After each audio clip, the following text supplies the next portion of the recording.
Hey everybody, we're going to be in chapter 8 for this lesson, and this is going to be on the judicial branch. We talked about the legislative and executive branches in the last two videos. Today we're going to talk about the judicial branch.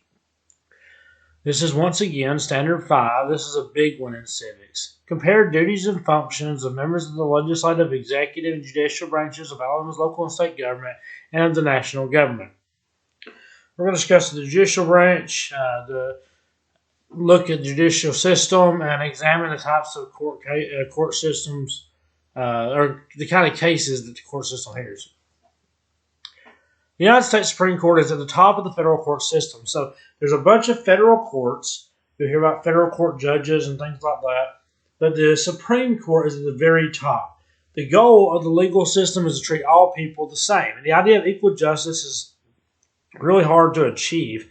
But the courts try to make it as equal as possible. Now, we all know that the court system isn't 100% equal. We know that people don't always get what they deserve, and sometimes people get things they don't deserve. But at the same time, the idea behind it is it tries to be equal as much as possible. The founders created the federal court system in Article 3 of the United States Constitution. The court system has three levels, with the district courts at the bottom, the appeals court in the middle, and the Supreme Court at the very top. So you go to the district courts a lot of times, to get the case doesn't turn out the way that you think it should, or if you feel like you've been cheated, then you can appeal it. It'll go to the appeals court.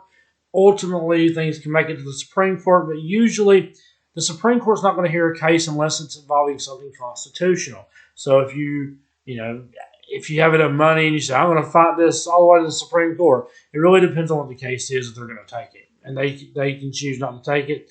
There's thousands of cases every year they don't choose. Our federal court system exists alongside separate 50 state courts. Each state has its own laws and courts. Now, this is what's called jurisdiction, a court's authority to hear and decide cases. This means that they have the official right to hear a certain case. Cases involving the Constitution involves people that feel their constitutional rights have been violated.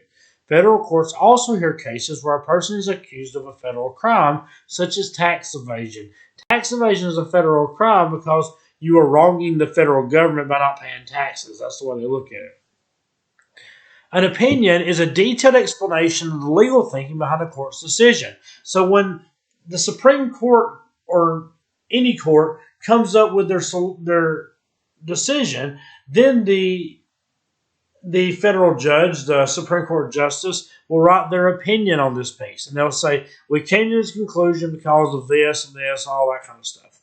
This is going to set precedent, a ruling based on a previous case. So, for example, if there was a court case where,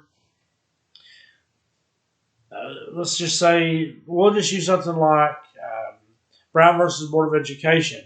In Brown versus Board of Education, we'll talk about in just a little bit, they ruled that you could not have separate but equal facilities and things in terms of segregating students based on the color of their skin and things like that. Now, in modern day, we're not going to have segregated schools.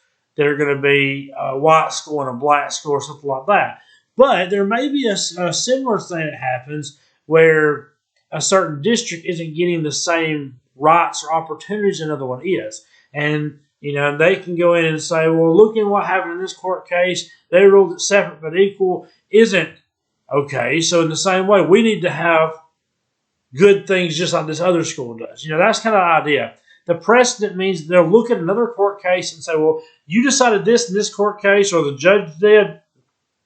So in this case, it's the same type of situation. It's setting the precedent.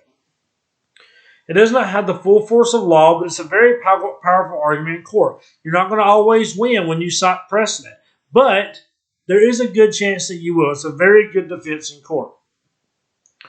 The chief decision makers in the judicial branch are the federal judges. Some district courts have more judges because they have a larger population. Each appeals court has from 6 to 27 judges, but the Supreme Court only has 9. They're going to always have 9 unless somebody vacates their seat on the Supreme Court. They pass away, they retire, whatever, until the process of appointing another Supreme Court justice. Now, let's just say 2 of them pass away or retire at the same time. You would have 7, but you would go through the process of getting them made a Supreme Court justice. The main job of the U.S. Supreme Court is to decide whether laws are allowable under the U.S. Constitution. The Supreme Court has original jurisdiction in only two types of cases: the ones that involve diplomats from foreign countries and when a state is involved. In other cases, it all comes from the lower courts and kind of works its way up. It has the final authority in cases concerning the Constitution, acts of Congress, and treaties with other nations. The Supreme Court is made up of 8 associate justices and 1 chief justice. John Roberts is the current Chief Justice. The main duty of justices is to hear and rule in cases. Now, this is something that's kind of interesting, so I'll talk about this for just a minute. Congress uses general language in writing laws, and it has to be interpreted. So, for example, say Congress passed a law imposing a 5-year prison sentence for anyone that commits a crime in which they, quote, use a gun. What if the person had a gun on them but didn't actually shoot it? What if they used the gun to hit someone over the head with? What if they used the gun as a doorstop to hold the door open so they could rob a bank? What does it mean to actually use a gun? Based on how they interpret this law will affect law enforcement across the country. If they say that you use it as a doorstop, having a gun on you at all would be considered a violation of this law. Now, if they determine you have to actually use the gun by pointing it at somebody or anything like that, that could completely change what's being done in this law. So interpreting laws are one of the most important things the Supreme Court does, or any federal court, because they interpret the Constitution. So the Congress may admit for it to mean one thing, and the Supreme Court can make it something else. Social opinions can also affect the Supreme Court's decisions, such as Plessy versus Ferguson.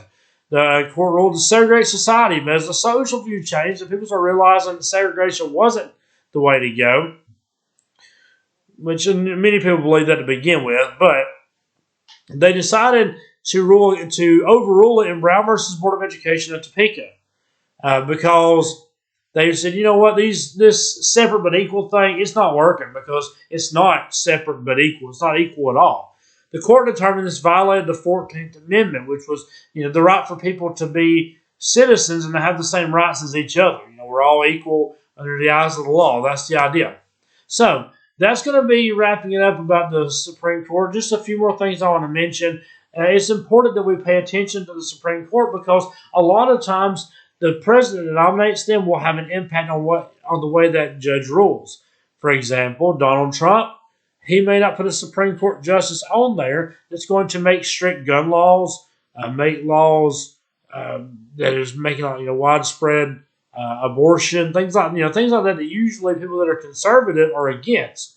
But on the other hand, Barack Obama is not going to put a Supreme Court justice on there that's going to be doing something the conservatives really push. He's not going to put someone on there that's going to say, we don't need gun laws, we can do whatever we want to. Because that's going to go against his agenda. That's the idea. They're going to put people on there that's similar to how they believe. And so it's important that you look at that. They really don't have a political affiliation, but really they kind of do. The way the Supreme Court right now is made up, it's seen as being 4 that's pretty liberal, 4 pretty conservative, and Chief Justice John Roberts is kind of a swing vote. Sometimes he can vote Republican or conservative, sometimes he can vote liberal. It just kind of depends. So that's an important thing about the Supreme Court. It is the third branch of government we're talking about. So we went through all 3 of these, and their main job is to interpret the Constitution, where the legislative branch makes the laws, the executive branch enforces the laws, the Supreme Court and the Judicial branch interpret what that law actually means. Remember the whole situation about using a gun? What does that mean in a court of law? That's all it's talking about, is you're trying to interpret if that person actually violated the law. So, that being said, this will be the end for this video.